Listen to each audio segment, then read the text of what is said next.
What's up, superheroes? My name's Miles. Welcome to Miles and the Supermen, a podcast for men and boys.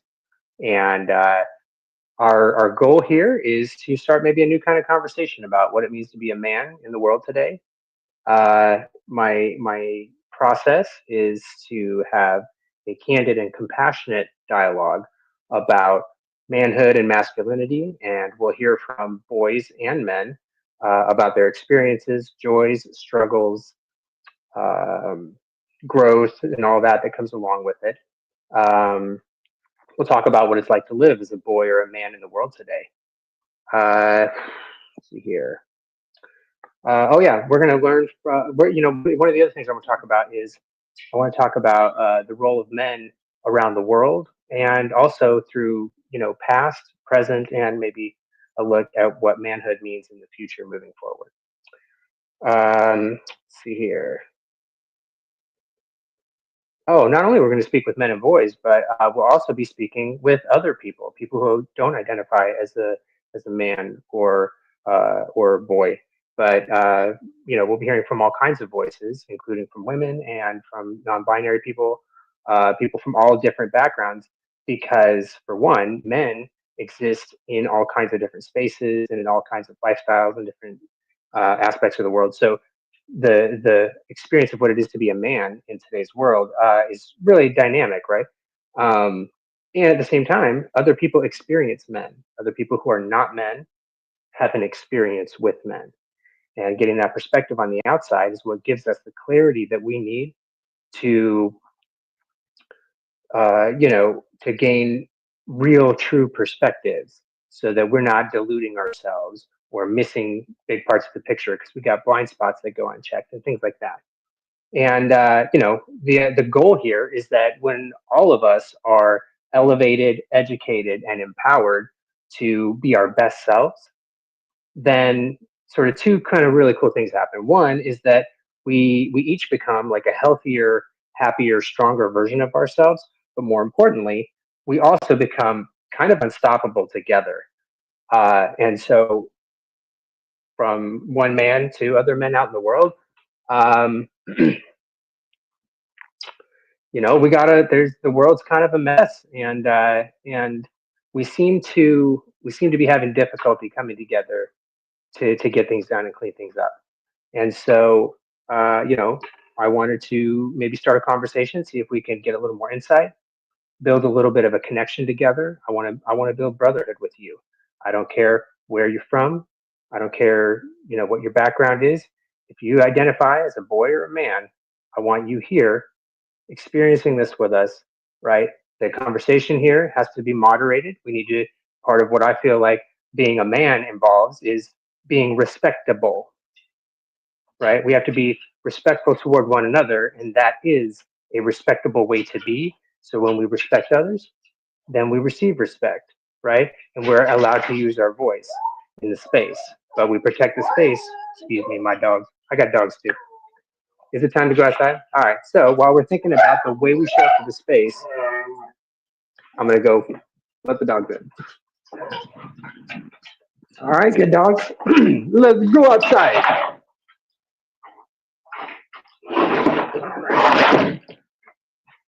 Woo.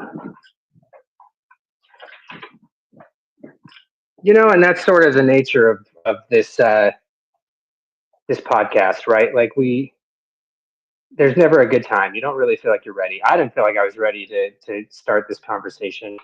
I think I was hoping to have built a little more notoriety for myself first. And I guess my thought was that would carry sort of some weight or whatever and help people listen to me.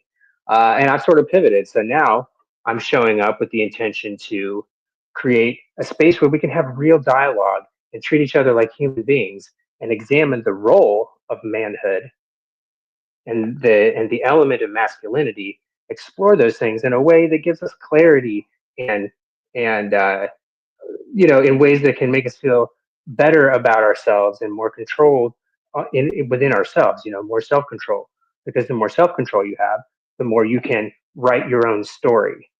But until then, a lot of times other forces, other aspects of our reality ends up writing our story for us if we're not conscious about that. So that's part of like the goal here. Let's talk like men. Let's have truthful, candid conversations that we do so respectfully. We do so with sincerity and empathy and compassion. And we show up to do what men do, which is learn what I need to learn, grow how I need to grow, and get the job done so the world is better for all of us, so that other people experience a good world. That's what I want to do as a man. That's what I'd like to see in the world. I want to see people thriving. I want to see them healthy. I want to see them happy. I want to see them autonomous. I want to feel that and experience that too. And I want to co create that with you. And so, like I said, we're here to talk to boys and men, right? Boys are going through lots of crazy things here all over the world. And here in the United States, where I'm located, you know, there are young men who are hurting and alone and are being preyed upon by people who either A, don't understand what they're doing, or B, very much understand what they're doing, and they're taking people, young men who are disconnected from their social network and their support group, and these people are being contracted in to do horrible things to other people or to think horrible things about other people and so on. So um, I'm like, all right, well, somebody's got to step in and have another voice in the mix, and that's what we're here to do. And part of the reason is I care about all of the people of the world, including like my sons and including my partner and including all of the women in my life and all of the, I've lost so many men. Now I've lost, I've lost friends who were men and family members to things like suicide or to, you know, alcoholism, things like that, so I've experienced grief and loss, and I've experienced the joys of brotherhood.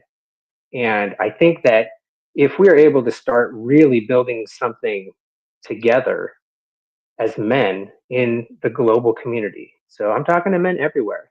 Um, this is a conversation for all of us and a space for all of us. And again, the way we talk about things is super important because that keeps it healthy, that keeps it realistic, that keeps it, you know, it's stable and sustainable, right? But in that context, we can have conversations about anything. Some of the most exciting, fun aspects of being a man or being a human who lives in a world where manhood is a role that they play, all the way to the deepest, darkest, most evil stuff that we're confronted with. So as men, we need to be able to talk about things like economics, uh, joy and pleasure, suffering and grief.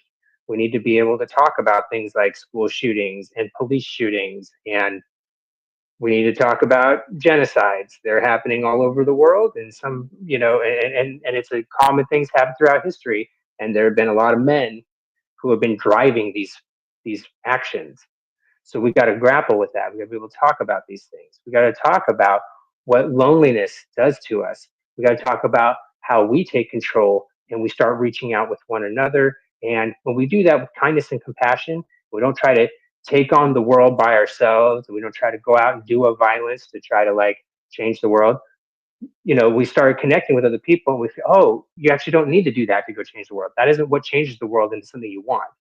What changes the world into something you want is creating healthy, strong communities where we provide each other with abundance in terms of options, resources, connection, and entertainment. We entertain each other. There's so much humaning that can be done, but we get all caught up in the system, whether it's the systems in our economy, in our world outside of us, or the systems that get pumped into our brain. um, you know these systems end up sort of driving us, and then we are these divine powerful beings, and we sometimes destroy the very world that we wish we could inhabit, and I don't want that for any of us. So to give you an idea of some of the important ideas and discussions and so on that we're going to be exploring here, um, which by the way, I do intend to, like I said earlier, we're going to have guests and we're going to be talking with certain experts or getting other people's perspectives on specific issues. But I'm also, whether it's with a guest or by myself, we're going to be exploring some of these topics, all these topics along the way. And, this is also a discussion that needs your voice. I want to hear, about how you feel about this. What are your questions? What are your struggles? What are the areas where you feel like you need to improve, but maybe you don't know how to do it, right? Is there something broken in your life and you want to try to fix it, but this person's telling you this thing, and that person's telling you got to do it this way, and this person's telling you it's somebody else's fault? Well, I'm not here to do any of that. I'm going to tell you what I do, what works for me, what I see in the world, what I hear from other people, right? And that's how we're going to frame this discussion. I'm not here to tell you what to do or who to be, but I have had some success with creating, you know, with my passion, with parenting, with growing through different seasons of life, with loss and grief, with love and sex and marriage and partnership.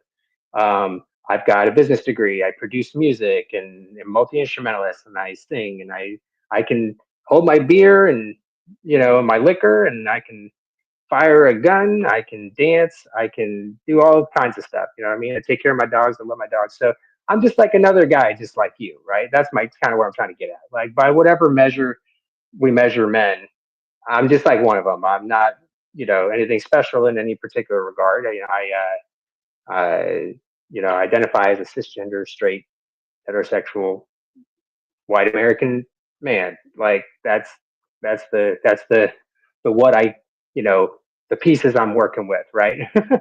um, but I'm very well aware that we're all human beings first, and that the idea of manhood and a man is an idea, it's a concept, it's a role that we have created that each of us interacts with, mind, body, and spirit, right? We interact with the concept of masculinity. We interact with the realities of masculinity, the energies and the exchanges with other beings and with each other, and then physical aspects of masculinity as well. So, in that regard, I step into masculinity consciously, but I am a human being underneath all of that, just like you. And and so as we're looking at all these different subjects, the goal is to get a better understanding of them. I have a tattoo. I got a lot of tattoos. Right? I got my pistols here on my wrist. Stick to your guns. But right here, I have an elephant tattooed on my arm, and this elephant sort of signifies sort of a few important things to me. But one of the most important things is this idea of that I got from an old proverb somewhere. I don't even know where per se, but it popped into my universe at some point, and it was such a profound concept that I wanted to hold on to it. So much so that I literally just carved it onto my body because life was crazy, and I didn't know what other versions of me I was going to be experience, like going to become. And I was like, well, this is an important life lesson. I want to stamp it on me. So the old proverb is, yeah, and I'm doing a short version of it, it's paraphrasing. We'll probably get into it deeper at some point, but the idea is basically that these four blind people come up to an elephant, and one touches its trunk, and one touches its leg, one touches its side, and the other one touches its ear. And they're all blind, right? So they can't see what they're looking at, but they go based on their own unique perspectives of where they touch the elephant, right? And so the elephant, the one blind person who's touching the leg says, "Oh, an elephant's like a tree trunk. It's large and round and stout." And then there's another blind man who says, "No, it's wide and flat because it's touching the side of it, right?" Or there's another one that's touching the ear. It's, "Oh no, it's not round or truncated like a tree trunk, and it's not firm like the wall that you were just touching. It's flappy, and it's oh." And then the other one's like, "No, all you guys are wrong. It's an elephant is like snake like, and it's got this long sort of tubey kind of thing, right?" And the truth is that an elephant is none of those things, but made up of all of those things plus more, right? And so the proverb is an illustration of the fallibility of our perspectives. The idea is that if we want to understand the truth of something, like an elephant or manhood or our humanity, we have to take those other perspectives into account for them like we're accounting with money, and then we form a picture based on what all of those perspectives start telling us, because there's certain parts that are different, certain parts are the same. We see how they connect to each other. We're going to get a real shape of the real thing that we're looking at. Even though we don't get to see it straight with our eyes, we can still sort it out, right? That's what this is, because we can't see all of these.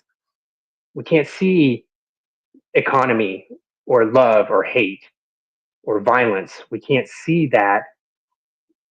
These are intangible things, right? But we can see, just like the wind moves things, we can see how they move the world around us, and those are our clues. Just like the blind people who were touching the elephant, those are our clues. And so we come together and we bring our piece to the table, our perspective to the table, and we form a bigger picture that we all get to take part in. So, what are some of these ideas?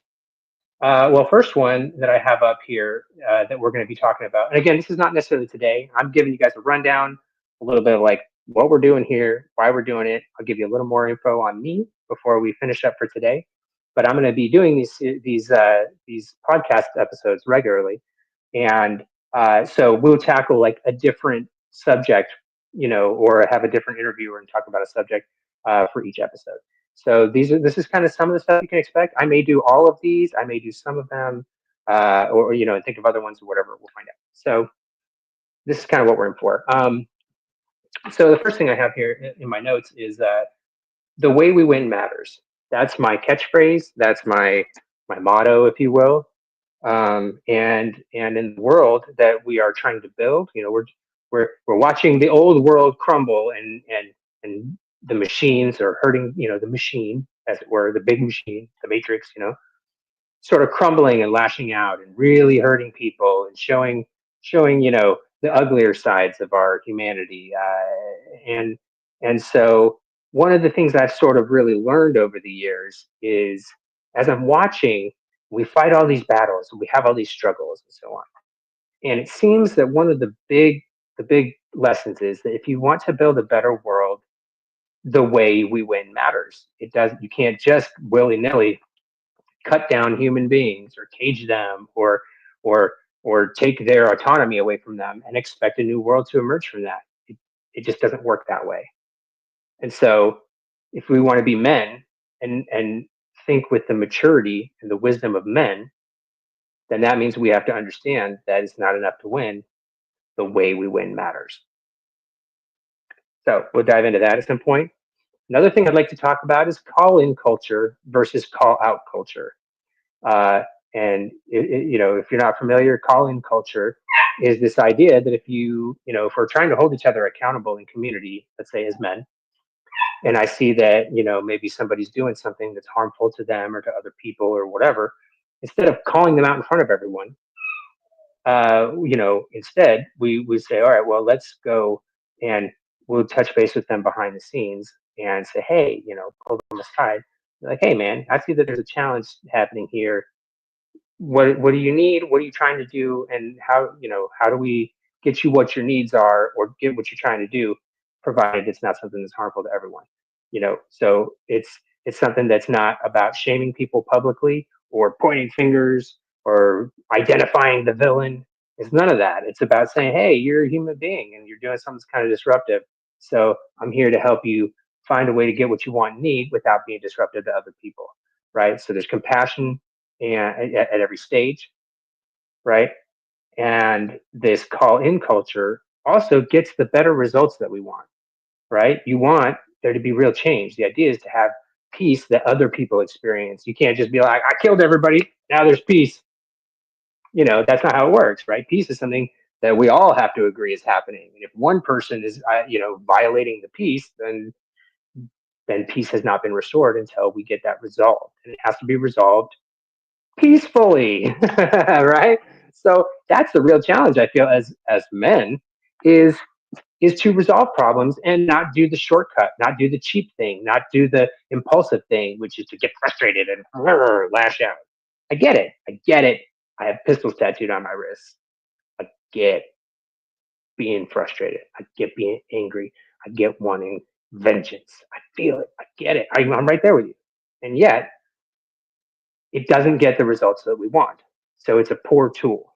My higher masculine self, the higher version of me, the more wise, compassionate, aware, empathetic version of me recognizes that as much as I may feel that I want to call somebody out, to call them in compassionately and maybe even call in other people to help you so that, whoever is the right person for this call in, is the one who's there doing the work. And so if we start handling problems that way, instead of escalating them, big changes happen. And to this, we're gonna, for the next thing, uh, I wanted to talk about listening. And there's like listening like a little boy, or there's listening like a man. Listening like a man is calmly seeking to understand, checking your feelings and your opinions and your assumptions at the door, listening objectively, evaluating based on what is best for everybody, and then doing your part to make sure that everybody can get their needs met. That is how a man listens. It's a lot. It should be a lot. I didn't listen that way when I was younger. And myself and the people around me paid a price for it.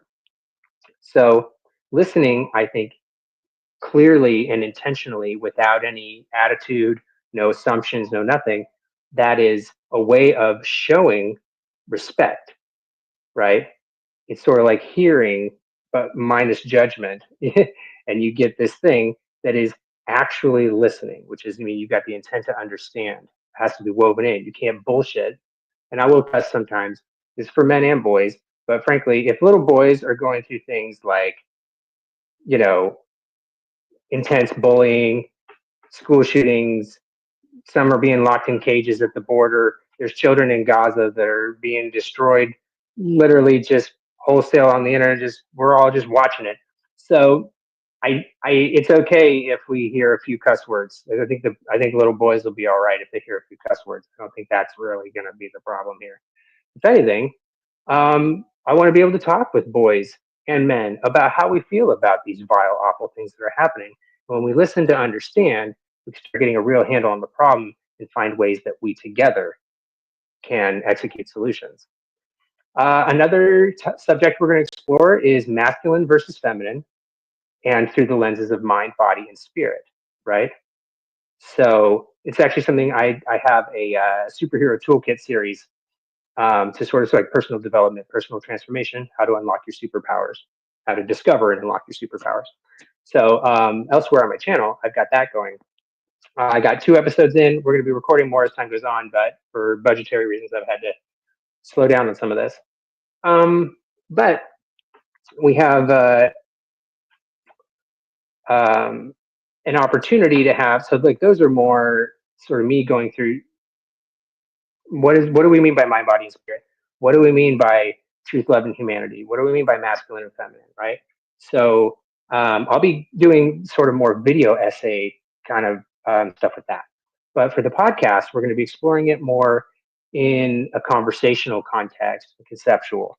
So it's going to be less about like, oh, this is how I define these things. It'll be more about like, what is masculine versus feminine? How does that impact my life? How does that impact your life, right? And just as an example here, so I have come to sort of like the way I look at it. For one, every human being has mind, body, and spirit as part of their toolkit and their experience, right? So people have intellectual experience, they have an emotional, attitude, energetic experience, and physical experiences, and we're also able to impact other people with our minds or our energy and our spirit, or with our bodies and with physical things. So understanding what all that is and being able to sort of see the world and break it up into those terms, masculine, outside of gender and men and women and all that, masculine, the concept, I think actually masculine and feminine is really well depicted in the yin and yang iconography, and so when I sit and think about it, anything really has masculine and feminine properties. And when I say masculine and feminine, I specifically mean the way I describe it, masculine, I'm describing as contractive. And then feminine is, by contrast, expansive. So feminine would be, you know,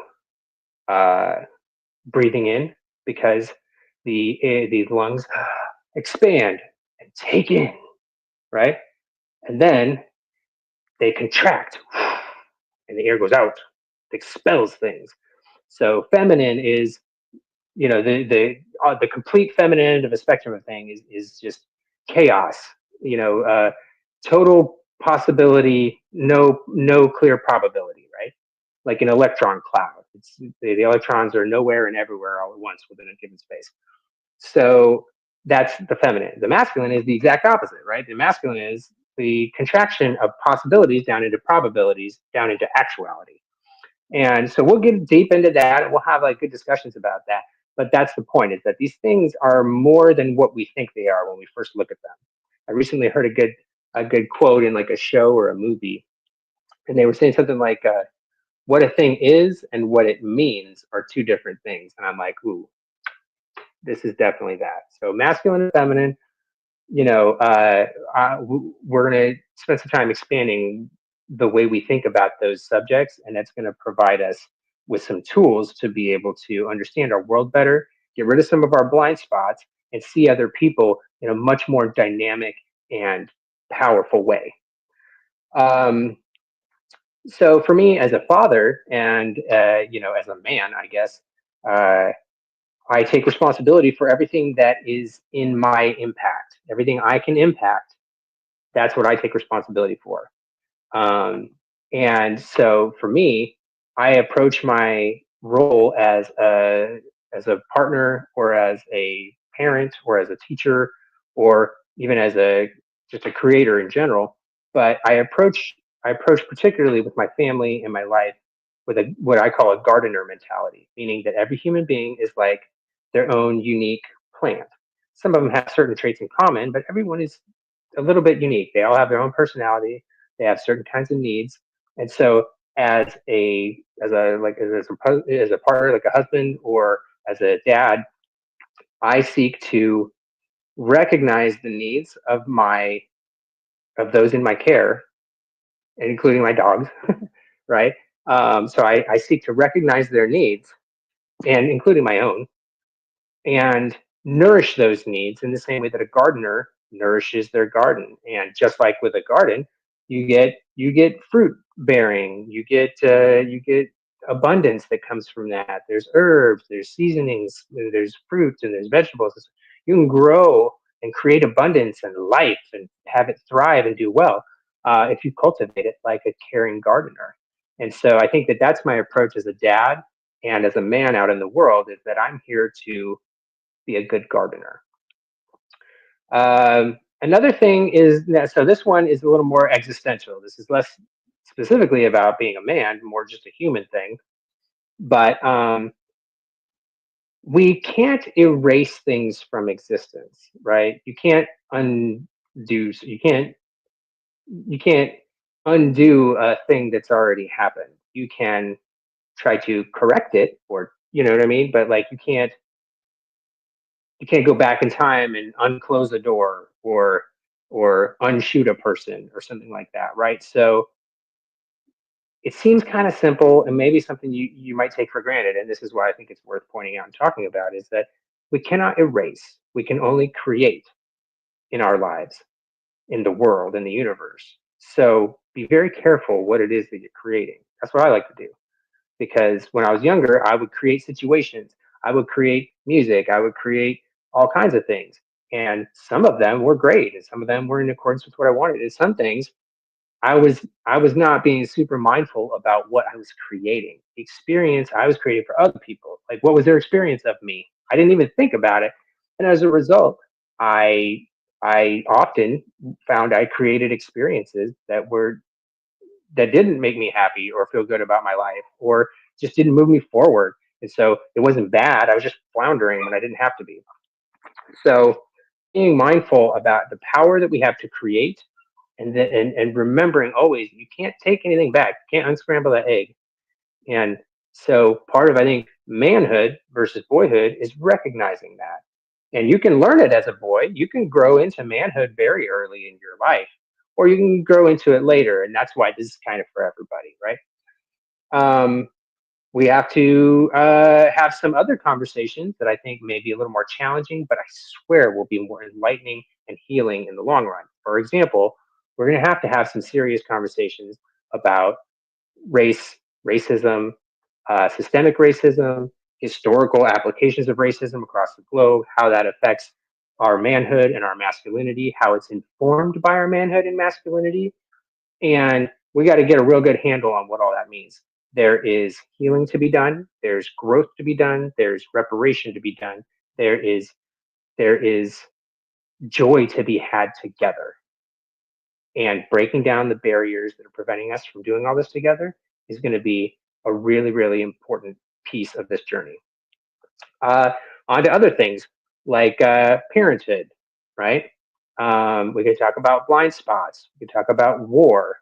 I wanted to do a whole episode talking about the Spider-Man quote, with great power, there must also come great responsibility. So that one is like a whole thing. We'll take some time and unpack that. I want to talk about building community as men. And then here's the other things that like I do want to build. We are building community. That's what this is. But community also has to be built around dialogue and understanding. So that's why the podcast hopefully will provide us with a space to have meaningful dialogue, and then we can build that into community.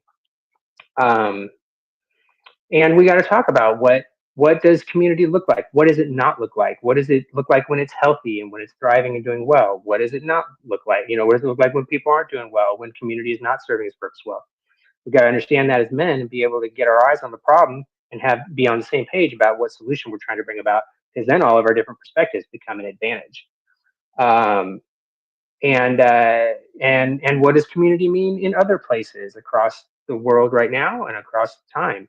Um, you know, all of these perspectives where they say, you know, like knowledge is power. You can't get this knowledge without experiencing other people. You know, what is it like to be a man in the Philippines? What is it like to be a poor man in, you know, Paris? What is it like to, you know, own a huge farm in Africa that your family's been on for the last 30 generations or something crazy? You know what I mean? Like, so so many different experiences of what it's like to be a man around the world. And as community, as we're building community, these different voices will, you know, will help shape what that community needs to be. It's got to be a global conversation. Being a man is not an American thing or a Chinese thing or a Russian thing or a, you know, an Argentinian thing. It's a human thing that some of us experience, right? Okay. So we take all that into account, and that's when we're going to build something that's really cool, something that lasts, something that can help us make real changes in the world. So we don't have to sit here and watch it burn while we yell at each other. All right. We're going to talk about values. You know, for a long time, I didn't really think of the word values very much, but when I did, it sort of was like, oh, yeah, I'm a nice person, don't kill anybody or whatever, you know, and I thought that's what values were. So we're going to do a little deeper dive. I think values really, you know, can better be described as what you assign value to. What do you think is important, and why do you think that thing is important versus some other thing? So that's what values are. And when your values are out of whack, you can tell because things don't go very well. You either hurt yourself or other people or whatever, and it's a little hard to see it. You know, that's where those blind spots I mentioned earlier come in, right? You know, on the other hand, if you have values that do that you do value the right things, you know when it's the right things, not because someone tells you that these are the right things to value. You can see because things get better. You know, people do better. There's a problem that was there before that's now resolved. You know, and what having the right values can do for you. You know, you can literally transform your life and the world. Um, so we're going to do a deeper dive and sort of get a better sense of what values are.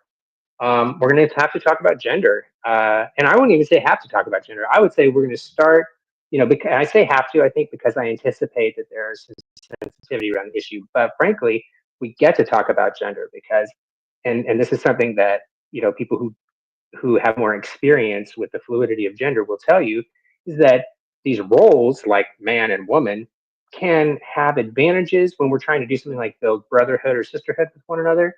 But if we try to just paint everything with that brush, we try to just corral human beings into this role and force them into it, then it kind of it dismantles the whole thing, and it doesn't actually work. It doesn't work like that, because man is a concept idea, but human beings are sophisticated, unique universes that don't, so instead we need to let human beings inform what a man can be, not letting the the idea of a man be how we allow what human beings can be. That's like in reverse, and look at the results. This is, and that's part of being a man too, is just taking responsibility, looking at the results and saying, wow, this is a real mess. I got to put my feelings away, or my conveniences away, or my desires away, and I got to sit here and clean up this mess and make sure that it gets done, so that my world is taken care of, again, like a good gardener. So we're going to talk about loneliness, we're going to talk about anger, and we're going to talk about addiction. I want to talk about gossip, because we just had the election thing, and gossip is how that whole machine works. And gossip is not good for us. Gossip, to me, gossip means, oh, he did this or she said that or blah blah blah. And would you believe that? And oh, this person's such a monster. And so it's two things. It's one, it's like storytelling, like, ooh, ooh, you would not believe what this person did, blah blah blah. That's what it sounds like when I hear these people, like, supposed to be serious men, and they're talking like they're like in the fifth grade, talking about, you hear what Tommy said? So that I don't, that's ridiculous. And then the other thing is the name calling. Oh, that person's a this, that person's a that person's a dem, that person's a conservative, that person's a traitor, a blah blah. Like, no, we're all just human beings, and name calling is for little kids who haven't figured out how to be a man yet. So if you're trying to have a manly conversation and you find yourself calling people names, you've slipped out of manhood. You're not in it anymore. I don't think. I think you slipped down into boyhood. Um, so if we want to be taken seriously as men, we gotta think and act and conduct ourselves like respectable men. And so that's part of what that means, is not taking gossip seriously, and understanding that people have opinions and they run their mouth and different perspectives, and that's not how you find truth. You don't find everybody to be like, yeah, we all agree about the same thing, we're going to point the fingers at the same person, find ourselves a scapegoat and agree on it. Like, no, that's all gossip is capable of doing, and it serves no functional purpose. So I don't believe that as a man you're doing yourself any services, or anyone else, by sucking in that gossip. You are what you eat. That you are what you put in your brain. You are what you put energy. What kind of energy do you consume? What kind of food do you consume? Right? You are what you eat. What you put in your body. What you put in your mind. What you put in your spirit. So, like, I don't know about you, but I'm highly mindful of all these things, and gossip is one of those things that I do not have in my diet. Age and masculinity. We got to talk about being. How does what is masculinity? How does that affect your life at these various different, like, stages and ages throughout our lives, right? Because as men, we're not just born men. We're born just human beings, and then, we've got the physical attributes of the male sex organs. Okay, so we live in a society that puts us into the man category and sort of trains us up more or less for all that. Okay, but what about older men? Do we just forget about them? Are they not useful anymore? Older women, they don't bear babies anymore, so they don't have any use. Old men, is what are they?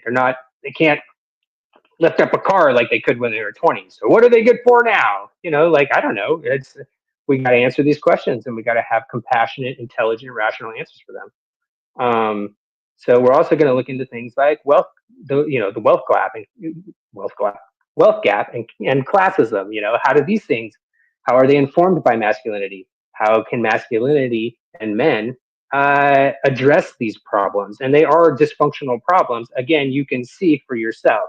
All you got to do is find out how people feel. What is their experience? Look at the environmental degradation. It does not take much to recognize that the wealth gap and classism is a dysfunctional problem that we have been dealing with for generations. So we got to talk about that too.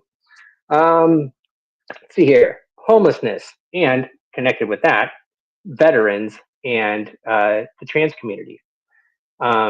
So we gotta talk about why we can beat our chests as men about America's this or I'm this or that or we're this in, and yet we still have people suffering in the streets. So we're not taking care of business as men. We're not taking care of our veterans. We're not taking care of our homeless population. We have housing, but we just got. But it's important that the bankers get to make their money. It's important that corporations make their money off of these things. That's more important than living human beings having housing. Even though we know, because again, that's the other things, like outside of your country, other countries try other stuff and sometimes they get better results. And all we got to do is look at them and be like, oh, I just do what you do and it'll work for me too. But we got to get over our pride before that kind of thing is possible. So we can see that in other countries, there's many examples around the world where they don't have homelessness as a problem anymore because they just do what you have to do to solve homelessness instead of sitting and talking about it like we do. Big, strong men, a lot of talk, and the problem remains. So that's part of why I'm here. I'm like, we got to do a little better than that, guys, and I think we can. So we have to talk about homelessness, veterans, and on the subject of trans people, uh, we're going to talk about it from a few standpoints. The first and foremost, again, is that man, woman, or otherwise, we're all human beings at the core. And if you can't remain in touch with your humanity, you can't be a good man. You can be a bad man. Bad men tend to be out of touch with their humanity, right? That's what all of our villains are made of. You watch movies and stuff, and it's always the ones who have abandoned their humanity that we all kind of agree are like, oh, you're the bad guy. Don't abandon your humanity. Don't abandon anyone else's humanity. Do not abandon humanity. And you'd be surprised at how much clarity comes from that, how simple things get, how bright the future can become when you let go of that stuff, right? So when we talk about the humanity of trans people, we have to talk about people who may be transitioning away from being a man, or people who may be transitioning toward being a man, or people who are already living as men but who have started from somewhere else, some other part of the gender spectrum. Um, and all kinds of different stuff in between. And again, this is all just surface level stuff. Like these things do not matter. The world is on fire. We need to treat these people with the same love and care and respect that we do the veterans and the children and the wives and the sisters and everybody else. Like we have to conduct ourselves as men with respect and honor. And we honor these people's journey. I don't like arrogance would be me saying, oh, I know about your journey. I don't. I'm here to listen to your journey and be a good man in response to your journey, whether you're transitioning away from being a man or toward it from being a woman or some other thing. That to me sounds like a man who like sees, respects, understands, and also just doesn't like take it super personally. Like I don't take personally like what you do in your own time or whatever, because I'm a man who has his own garden to tend to. So I'm too busy tending to my garden to worry about stuff that isn't doesn't involve me anyway, right? But I do want you, no matter what your journey is, to be able to be healthy, secure, and strong so that you can thrive and be loved by and love your community the same way that I want to have for me. All right. And this goes for all of us. So there's no exceptions here, right? Nobody's better than anyone else, none of that. We're going to check our egos at the door, and we're going to come here with love, compassion, and a willingness to connect above other things, above all the other stuff, above politics and religion, above opinions and affiliations and all that. Like the world is on fire, fellas. We don't have time for all this small minded business. We got to get big. We got to get together. We got to figure it out. We got to talk this stuff through correctly. We got to get it done. And the only way it's going to happen is if we talk about it. So we're also going to be hitting up, and I'm about halfway through the list here, and then we'll wrap it up for today, and we're going to be coming back and having more of these. So in the meantime, I think you can pick out like what parts of this discussion resonate with you, and I'd love to hear back from you. I'd love to hear if there are things that, as a man, you are experiencing, or something you'd like to build for yourself and your life, maybe your family, if you're connected with a family or your friends group. What is like what is your experience as a man, Not like, what do you think other people should do? I'm not interested in that. What do you want to feel as a man? What do you feel when you go out in the world? Do you feel safe? Do you feel seen? Do you feel like you can make a positive impact? Or do you feel like you're just resigned to do whatever you gotta do? Because that's not a fun way to feel. I don't know. Nobody knows if you feel that way until you tell us, right? So if you feel like you want to connect and share your story, or if you feel like you want to build something better out of the world and you're not quite sure how to do it, we're here to figure it out together. I don't have all the answers. I just have like some answers that work for me. And then, we'll figure it out together. So I'm gonna move on. We're gonna get rid of or finish the list here. And uh and then, I'll do a quick sort of like tell you a little bit more about me, and what I'm doing here. And then we'll wrap it up for today.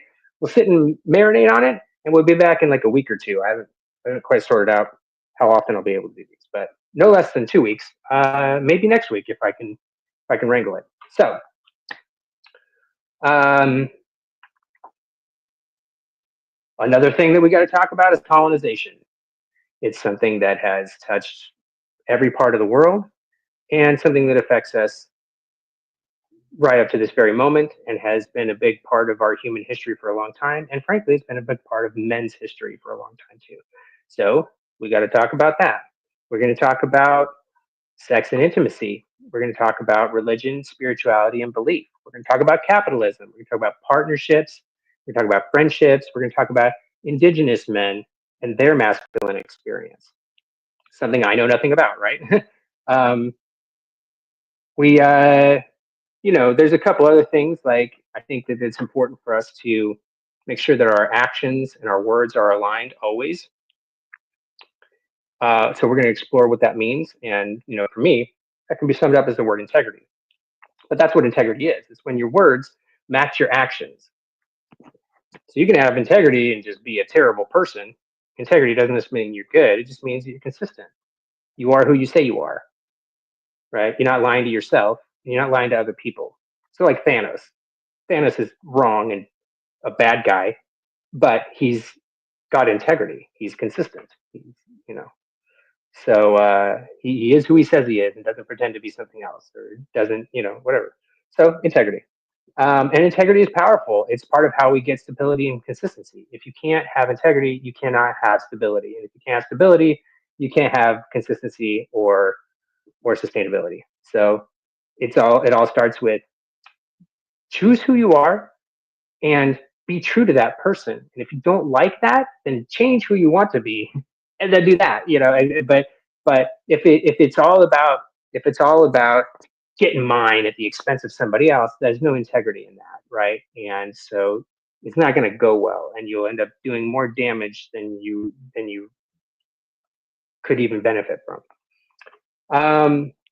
Here's another thing that as we're building community together, one of the big important things that one of the ways we're going to approach this is that accountability does not involve punishment. Okay. I'm going to say that one more time. Accountability does not involve punishment.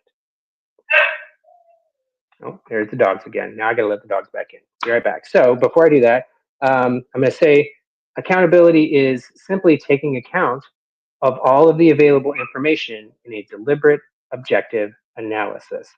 That is what accountability means. It means looking at the whole thing. We're not here to blame anyone. We're not here to add our attitude or editorialize or our thoughts. We're going to just observe what is, how is it, what happened, right? Input, process, output. Boom. That is what accountability is. I'll be right back. Where's my good dogs? Donde están mis perros buenos? Come on. All right, lady, you can stay outside. All right. Woo. MYLS and the Super Men. I figured I'd suit up my super suit for this conversation. Okay, so yeah, and so punishment, not accountability. Punishment is just it functions as a form of bullying, right? I didn't like something you did. I'm going to hurt you, teach you a lesson. I'm going to intimidate you. I'm going to hurt you. And that's bullying. We don't, and the truth is that bullying is dysfunctional everywhere it happens, right? Um, so no good thing can be built from bullying. That's not a way to solve your problems. And so if you're younger and you're going through bullying, or if you found that you have been bullying somebody else and you don't know what to do with that, maybe you got some guilt, maybe you're frustrated or angry, maybe you don't care, whatever, I don't know. I'm happy to hear about that too. Like all of this stuff, like I know bullying doesn't feel good and it doesn't make other people feel good. So like even if you're the one doing it, like let's talk. Like no judgment, no nothing. Let's just see if there's a different way for your life to feel like you want it to feel. And I think that bullying probably is pulling you farther away from that, even if it just comes in the form of you just feeling like you're trying to riff and stand out and whatever. You know what I mean? Like bullying itself is a pretty old practice. Sometimes it looks a little different depending on the setting, the culture, the time, or whatever. But bullying is an age old thing. That's been going on forever, right? And so if you know we got to talk about it, and we got to learn from it, and we got to grow through it, so that we don't treat each other that way anymore. We don't feel like we can. We don't feel like we want to. We don't. You know what I mean? Like, and if we build the kind of brotherhood where people can call each other in, where people can hold space and hold ground for each other, where young men can get together and say, "Hey, man, you're bullying this dude. That ain't cool. We're not going to fight you. We're not going to hurt you about it. Whatever. But you're not going to do that." And so, you know, we're going to teach the skills. We're going to learn the skills. We're going to figure it out together. We're going to do trial and error. We're going to do what we have to do because the world needs us to get in the game together. So that's what we do. Um, we're going to talk about arrogance versus confidence, what the difference is there. I like to think of arrogance as what we call big dick energy. No, sorry, small dick energy. And confidence is big dick energy, right? So that's the BDE. Yeah, confidence is like, right, arrogance is I don't really have the goods, but I want you to think I do, or I want to feel like I got the goods, right? So then beat my chest, right? But when it comes right down to it, you actually don't have the skills or the knowledge or the whatever the thing is, right? So arrogance is just, an overestimation. It's an ego thing, right? Whereas confidence comes from lived experience. Um, Jonathan Decker on cinema therapy. It's one of my favorite YouTube channels. He introduced a phrase into my lexicon during one of their episodes that really stuck with me about confidence. And he said that confidence comes from right action, meaning you figured out what is a healthy, appropriate, functional way to address a problem, and then you successfully do that. Maybe there's a learning curve or whatever, but once you've successfully done it before, then you have confidence of knowing, oh, I know how to handle this. That's the good stuff. This, oh, I can handle it, whether or not you can, is not. That's the other thing, right? And that's why it's easy to get them confused because arrogance and confidence can look kind of the same at a glance, but when you really scratch beneath the surface, they become pretty different pretty quickly. Um, and so all of this is in service of sort of the next couple of thoughts, which is humanizing men and humanizing masculinity and reclaiming our humanity while still being able to engage as men. It's both. We don't need to be men or human beings. We need to be human beings who can also be men when called upon to do so by the world, by our lives, by our homes, by our communities, right? Um, we're going to learn about power dynamics. We're going to learn about economics. We're going to learn about resource based economics. We're going to learn about mass incarceration and prisons for profit and police violence. We got to learn about these things before we can address them. So we're going to learn, we're going to talk, we're going to grow, and we're going to address these problems so that we stop having this situation where we keep looking out at the world burning. We're like, oh, somebody's supposed to be getting on this. How is this still happening? How are things still getting worse? How is this problem? How is it that nobody I know wants this thing to exist and yet it's still happening? Right? That problem, that only gets resolved when we come together and learn about how it's actually happening and how each of us plays a part in building a different thing. And that's something that doesn't happen overnight. We got to get to know each other. We got to get to know ourselves. We got to be eyeing and getting to know the problems of the world. We got to be listening to our family and our friends and the women in our lives and the children in our lives. We have to listen to them and see what their experience is, so that we have that vital information to do the job right. That's the deal. And so the last one is just a really, really big one. I, it's implicit in some of these other subjects, but I think it's so important that we got to get out ahead of it right now. And so one of the other things that we're going to make sure we talk about is we're going to learn about consent. Plain and simple. It's really important. It affects all kinds of things. We usually hear about consent where sex is involved or intimacy, things like that, and relationships. But consent is something that really is just, hey, is somebody okay with this? Now, I think that can take a lot of different forms. It can be expressed in a lot of different ways. So there's a lot of nuance to it. But the short version is, being able to tell when somebody is on board for a thing or not, and being able to respect and honor that is an important part of whether or not we even build good lives at all, right? You can't build a good life with someone who's there as your hostage. Sorry, it just doesn't work. So we don't even want that. I don't want something that doesn't work, that makes somebody else's life miserable, that doesn't even really feel the way I want it to feel. I got the thing, but it doesn't feel right. So now I'm mad at the person for not being what I wanted them to be. Like, no, we're not doing none of that. We're going to learn about consent. We're going to learn about why it's so powerful. And in my experience, mastering consent and developing a good language around that has enabled me to have all of my needs and wants met without burdening or hurting my partner or other people around me. So super powerful stuff. We're going to learn about it. We're going to master it. And then we're going to have that as another tool in our toolkit. So that was all of the stuff the notes that I had. Like I said, when I first started putting this together, I wasn't necessarily planning on doing this now, but life doesn't always wait until you're ready. Sometimes you just got to jump in and do it. So that's what we're doing today. As far as for me, I thought about maybe starting with this earlier, but like I said, I'm still figuring this out. So, if you want to get to know me better, first of all, I'll put my link tree and my website in the description. I make music, I make films. I'm a dad. I'm 40 this year. Be 41. Um,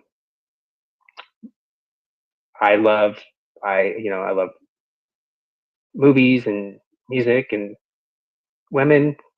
I love women.